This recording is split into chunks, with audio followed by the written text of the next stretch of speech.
Just going to have a quick look at the table saw and various options we've got for cutting on it.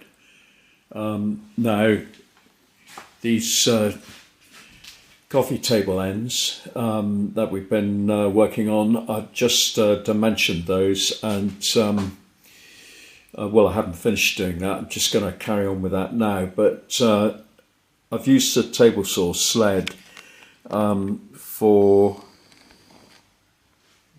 cutting up this line here.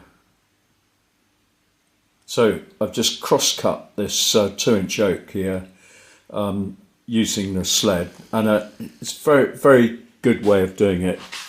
I didn't bother with the sliding table in the end. It's I cleaned up the extension bar and remounted it all and so on, but actually it's just too far away from the blade to make it usable like that. And it's got a very long fence on it, about 5 foot, so I presume that's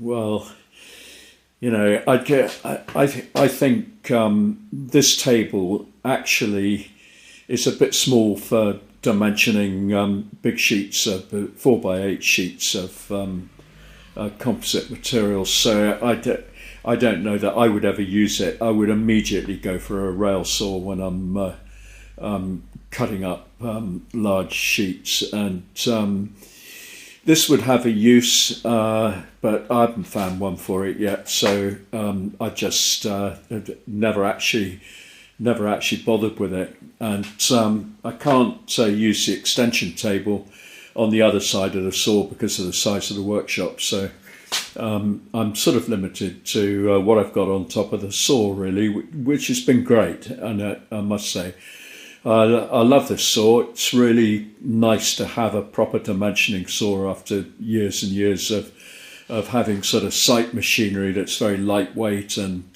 a bit gimcrack and you know, and not entirely satisfactory. So I do like this saw. I've put the riving knife back on it now, so I couldn't actually use the table saw sled. I've just put it there to as an illustration of where we've got to.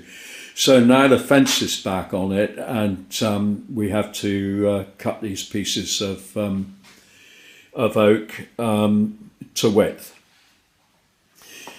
Just looking at that blade and the riving knife, it you know, it occurred to me that you see comments on other people's films, people complaining when there isn't a riving knife on the table. I think the riving knife is there principally as a safety guide, and again the crown guard, the yellow bit that sits on top of it, I mean, that's a safety feature. It's not always mounted on the riving knife. Sometimes you've got a bit of a bar above the saw and it sits on that, so you can sort of adjust it and leave it in one place. Obviously this goes up and down with the blade when it's mounted on the riving knife. I put the riving knife on and there was a variety of nuts and bolts, I have to say. I mean, a 9/16 Whitworth left-handed thread does the blade up tight against the arbor, and at the back of the whole tilting mechanism, the bottom of the riving knife was actually fastened with 1/16 and 1/17mm bolt, which I'm not quite sure how they arrived in there. Who knows? The saw's been around for a long time, so anything can happen. That blade is a nice general purpose blade. It's suitable for ripping or cross cutting, and obviously you can change the blade. Now, does beg the question of, when you change a blade, should you also change a riving knife? Well, that depends on how thick your riving knife is, because if you swap it over, say, to a blade like this. This is actually 2/16, so that's an 8-inch blade, but it's got a very narrow curve on the teeth, and that actually, when you cut that, you might find that the cut, when it meets the riving knife, just sticks on it because the riving knife's too wide.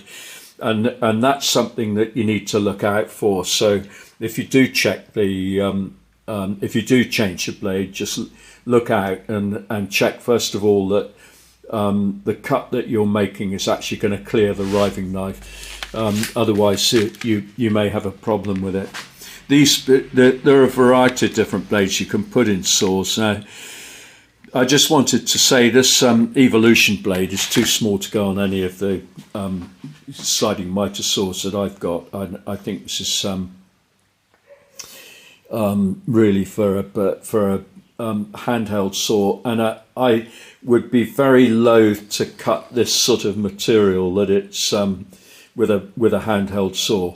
So, but they do have a use, particularly when you're working with reclamation timbers, because these blades have virtually no curve on them, and they are very useful if you're cutting timber with nails or screws or something like that hidden inside them. And principally, I would say that's what they're for. I think this type of blade here, if we can see it round this side, this pattern is and actually I think an anti-kickback pattern, and this was on it's a 10-inch blade, was on a circular saw, and it's actually quite a good Italian made blade. I see it's got a sort of Screwfix name on it, but you shouldn't let that put you off. They don't make their own stuff, they just buy it in from elsewhere. Here's a bigger sort of Evolution Rage blade, if you like, or whatever. The other thing you'll find in these saw packets is a variety of different size washers. That's so that whatever the spindle size on the center of your blade is, you usually get a variety of different washers so that you can put the blade onto different size arbor. Here's, for instance, on this one, you've got about 3 of them here, and that makes the blade a little bit more versatile. You may not always want to leave it on one machine. That's a very fine blade, so it'd probably be quite good for composite materials and very fine work, maybe things like Perspex as well. And anyway, I thought I'd mention that because I've now got to the stage where I just want to rip these oak pieces up. So they're all sitting there on the bench, ready to be dimensioned. I'll do that, and then we're going to move on to cutting them on the bandsaw. And I want to show you how we put the mouldings on the ends of this as well. They're going on actually on this side here. It's got a little bit of sapwood in that piece of oak there, and I don't want to leave that there, so we're actually cutting it down to this line, and then we've got to cut these curves on the bandsaw, and you know, it's quite a big section of material there, and it's a bit more than a jigsaw will cope with. Although that would be your alternative if you didn't have a bandsaw, or you weren't going to do it by hand. But I don't think you would really. Well, I wouldn't. Anyway, there we go. I'll get on and cut those down on the rip them down against the fence, and then we'll move on to a bit of bandsaw work. Any comments or whatever, please feel free to leave them, and it would help if you subscribe to the channel, because I think we're going to go you know, quite a long way down this road. Just behind there, I put this here because this is a crown guard that came with a you know, a pretty cheap circular saw, got some sort of blade guard that drops down.